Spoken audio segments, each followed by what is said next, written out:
Et donc on doit passer par Thévenin. Donc on utilise le théorème de Thévenin. On calcule la résistance équivalente de Thévenin.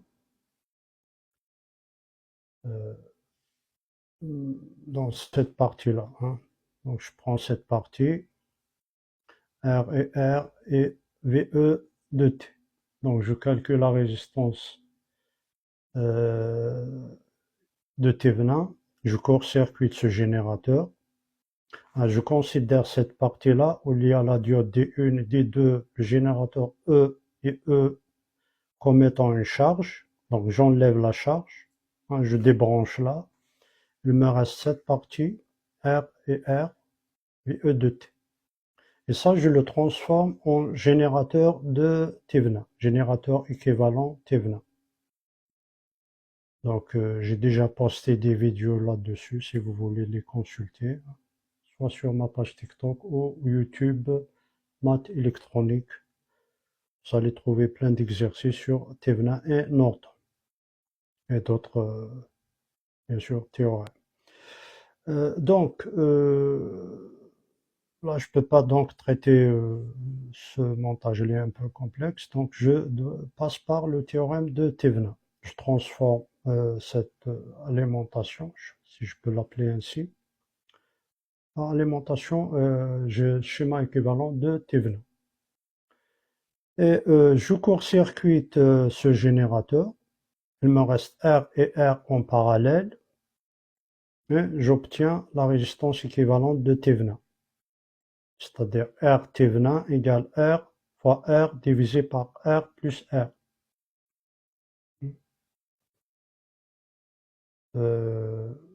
Donc pour 1 kilo-ohm, alors qu'est-ce que j'ai pris 1 kilo?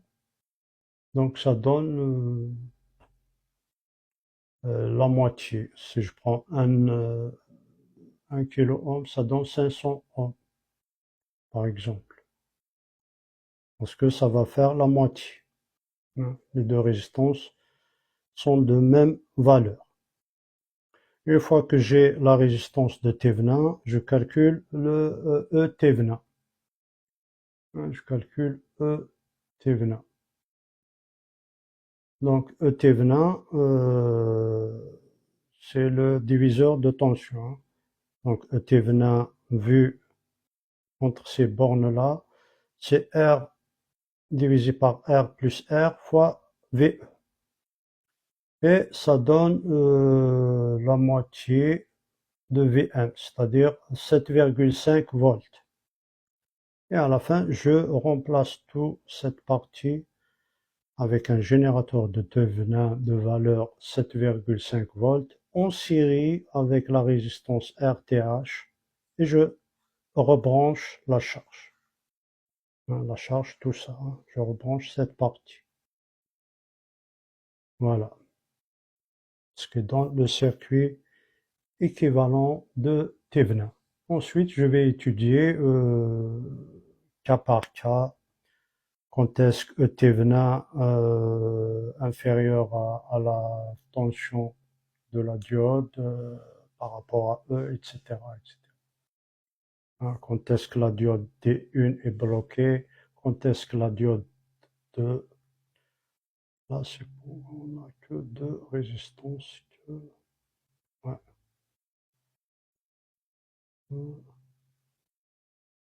Pourquoi on n'a que des résistances que... Ben, c'est le schéma qui le donne, c'est l'exercice, c'est pas moi. On n'a que deux résistances. R1 plus R2 sur R. Ouais. Non, c'est le produit divisé par la somme. Sera... Oui. Donc là, c'est le produit divisé par la somme. Et non pas R1 plus R2 sur... C'est l'inverse. C'est R1 fois R2 divisé par R1, R plus R. Enfin, avec la même valeur, donc ça donne la moitié. Désolé, je n'ai pas vu les commentaires. Apparemment, il y a des questions.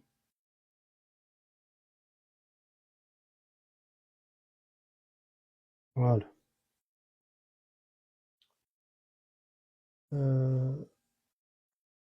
Donc, je sais pas, est-ce que je peux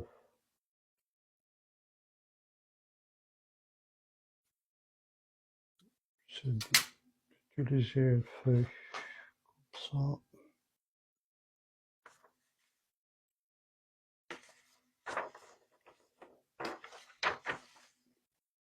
Donc, je reprends par rapport à ce deuxième schéma. Là, je vous explique la méthode et puis je mettrai tout à l'heure sur le propre. Et prochainement, je vais les poster sous forme de sur ma page TikTok. Hein. Donc, je reprends. Donc, j'ai la résistance R. Et là, j'ai mon générateur VE de T. Là, j'ai une résistance R. J'ai ma diode D. Et je prends comme ça. Hop, le générateur. Généralement, j'utilise deux comme ça et c'est bon. Hein. Là, c'est le plus, là, c'est le moins. Voilà, le cas continue. J'ai la deuxième diode des deux. Là, c'est le moins, là, c'est le plus. Voilà, pour faire simple. Là, c'est VS de T. Donc là, c'est la diode D1. Là, c'est la diode D2. Là, c'est le générateur E. Là, c'est E. Là, c'est la résistance R. Donc, schéma équivalent. Équivalent de Thévenin. Donc, on est obligé de passer par Thévenin. Parce qu'on ne connaît pas comment se comporte la tension là, à travers les résistances. Ça va être difficile de comparer la tension V anode, V cathode, etc. Donc, ce que je fais, je transforme, donc je calcule entre le point A et B, je calcule E Thévenin et R Thévenin. C'est-à-dire, je débranche toute cette partie et je transforme cette partie-là, les deux résistentiels et le générateur VE de T, en un générateur de Thévenin ETH, Thévenin, hein, Thévenin en série avec la résistance RTH. Et à ce moment-là, je remets ce bloc-là pour l'analyse. Hein, ça va être plus facile. Bien, donc faisons tout ça étape par étape. Donc, étape 1, on débranche, on calcule ETH et RTH. Modèle de Thévenin. Modèle de Thévenin ou bien théorème de Thévenin.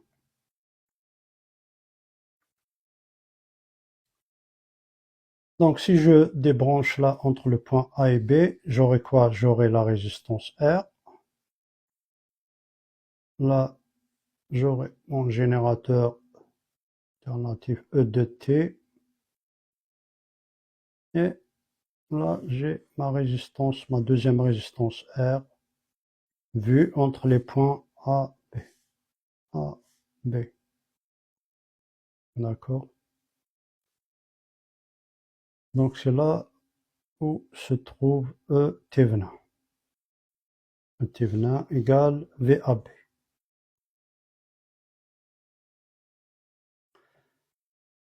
Alors, calculons RTVNA. RTVNA, pour calculer RTVNA, on doit court-circuiter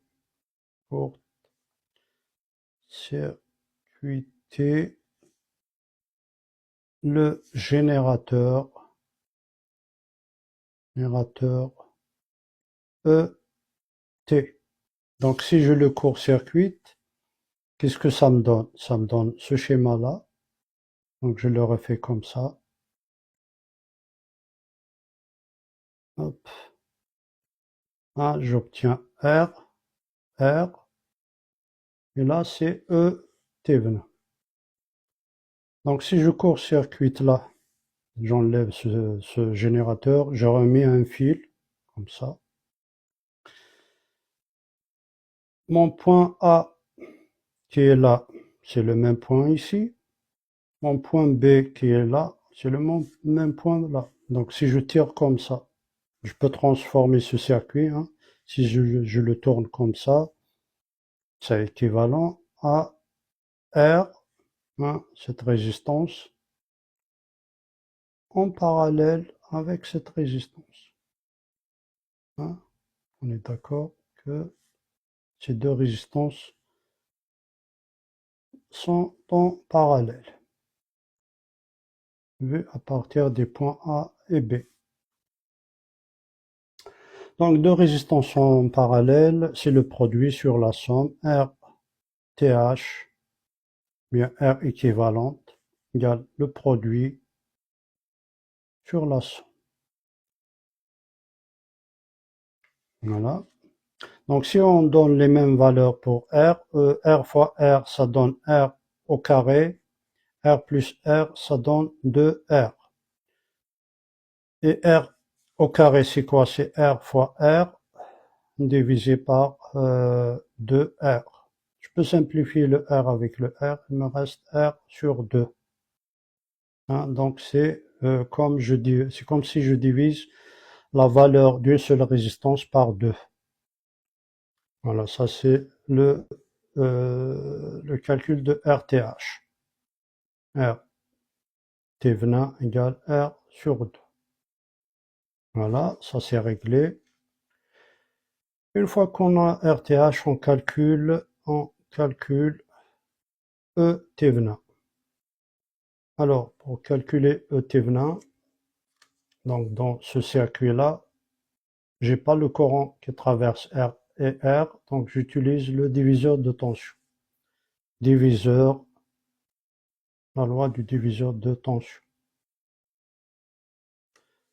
Donc E Thévenin, EVAB, si vous voulez, égale E Thévenin, égale R, cette résistance, divisé par elle-même, plus cette résistance, multiplié par E de T.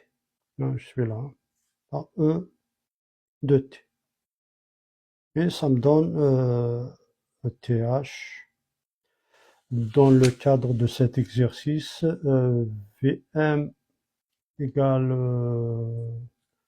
15 volts. Donc, si je prends R, je prends par exemple R égale 1 kilo-ohm. 1 kilo, donc 1 demi, ça me donne 1 demi. 1 sur 1 plus 1, ça donne 1 demi de 15. De 15 volts, ça donne 7,5 volts. Hein, ça donne 5,5 volts. 7,5 volts. Thévenin. Thévenin, RTH, si je prends 1 kilo, donc ça donne la moitié.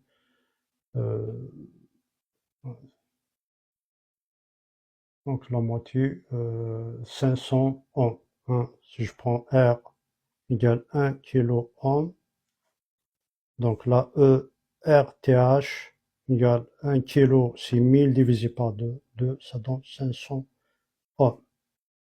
Hein, c'est un exemple. Hein. Bien, donc on a ETH 7,5 volts et on a la résistance de Thévenin 500 ohms qui dit mieux. Donc j'enlève tout ce parasite là et je remets mon générateur Thévenin tranquille 7,5 volts en série, n'oubliez pas, en série avec RTH 500 ohms. Voilà. Donc je remets ce générateur de valeur 7,5 volts en série avec ma résistance de Thévenin qui est égale à 500 ohms, bien 0,5 kΩ, comme vous voulez. Et entre les points A et B, je remets cette partie que j'ai considérée comme étant une charge par rapport à cette partie. Donc je remets ma diode, d'accord. Je remets mon générateur. Attention aux bornes, là c'est plus, là c'est moins. C'est très important. Donc là c'est la diode D1. Et je remets cette diode dans ce sens. Attention aux bornes là, là c'est moins, là c'est plus. Et voilà. Donc j'obtiens un montage simplifié. J'ai toutes ces valeurs. Je peux maintenant comparer les tensions, les différentes tensions au niveau des deux diodes. Ça c'est l'anode, ça c'est la cathode. Ça c'est la cathode, ça c'est l'anode. Donc pour les gens qui ont assisté depuis le début du live, j'ai expliqué dans l'exercice 2 que si la tension VA, V anode est supérieure à la tension V cathode, la diode est passante. Si la tension au niveau de l'anode est inférieure à celle de la cathode, la diode est bloquée. Voilà, donc c'est ça le principe de comparaison entre les deux potentiels au niveau anode-cathode. Hein, quand est-ce que la diode, c'est comme une soupape, ça s'ouvre, ça se ferme. Hein, elle compare en permanence la tension de l'entrée E de T. Hein, E de T, on le trouve là, à ce niveau. Voilà, donc on peut faire tout ça et puis il vous reste qu'à tracer les signaux, c'est facile après. Donc pour E de T, j'aurai les cas suivants. Donc je reprends les données, j'ai calculé RTH, hein, j'ai trouvé 500 ohms. J'ai calculé E Thévenin,